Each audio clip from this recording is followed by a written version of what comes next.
ফুলকপি বললেই শুধু তরকারি মনে করো না, এটা কিন্তু পুষ্টির ছোট্ট একটা পাওয়ার হাউস। কম ক্যালোরি, বেশি ফাইবার আর ভিটামিনে ভরপুর ফুলকপি শরীরকে রাখে হালকা, মনকে রাখে সতেজ।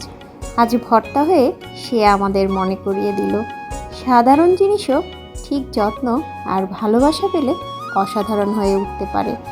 জীবনও ঠিক ফুলকপির মতোই, বাইরে সাদা, ভেতরে শক্ত আর পুষ্টিতে ভরা। নিজেকে ছোট ভেবো না, কারণ ভেতরের গুণই একদিন তোমাকে আলাদা করে তুলবে। যেভাবে শুদ্ধ ফুলকপি একটু মশলায় হয়ে ওঠে দারুণ স্বাদের, ঠিক তেমনি পরিশ্রম আর ধৈর্য জীবনের স্বাদ বদলে দেয়। আজকের ফুলকপি ভর্তা স্বাদে মজা, পুষ্টিতে ভরপুর আর মনে করিয়ে দিল, সহজ থাকো, সুস্থ থাকো, নিজের মতো করে সুন্দর হও।